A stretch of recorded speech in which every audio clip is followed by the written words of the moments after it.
Hello friends. మామూలుగా మనల్ని ఎవరైనా ఏదన్నా అంటే మనం ఏం చేస్తాం, లేదా అవమానించారనుకోండి, లేదా మనసుకు తగిలట్టు గట్టిగా మాట్లాడారనుకోండి, మనం ఏం చేస్తాం? రిపీట్ ఏదైనా మాట్లాడడమో, లేకపోతే వాళ్ళని అలా అవమానించడమో అలా చేస్తారు కదా! అలా ఏం చేయకుండా కామ్‌గా వచ్చేసేయండి అటు నుంచి. మనం కూడా అలా మాట్లాడామనుకోండి, వాళ్ళు ఏదో ఒకటి ఎక్స్‌పెక్ట్ చేసుంటారు మన నుంచి. ఇలా మాట్లాడుతది, అలా మాట్లాడుతది అని చెప్పేసి. అది మనం ఏమనకుండా వచ్చేసామనుకోండి, ఆ సైలెన్స్ అనేది వాళ్ళకి పెద్ద వైలెన్స్‌గా మారిపోతుంది. ఏమి అనలేదే మనల్ని అని చెప్పేసి ఆలోచిస్తూ ఉంటారనమాట. ఎందుకంటే వాళ్ళు మాట్లాడింది అక్కడ తప్పు. మనం ఏమి మాట్లాడుకుని మన తప్పు లేకుండా వాళ్ళు మాట్లాడారనుకోండి, అది వాళ్ళకే ఉంటది. దేవుడన్నోడు ఒకడుంటాడు గదా! గమ్మున వచ్చేసేయాలి. రేపు వాళ్ళు ఆలోచిస్తూ ఉంటారనమాట. ఆ రోజు ఇలా అన్నామే, వాళ్ళేమి అనలేదే మనల్ని, ఛీ! మనదే తప్పు అనేసి ఆలోచిస్తూ ఉంటారనమాట.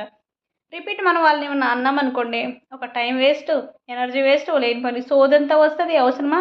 అలా మాట్లాడితే వాళ్ళకి మనకి తేడానే ఉండదు. ఈక్వల్‌గా ఉంటారనమాట. ఇప్పుడు కొట్లాడుకోవాలి, మాట మాట పెరిగి ఇంకా ఎక్కువ దూరం అయితది. ఏం మాట్లాడకుండా కామ్‌గా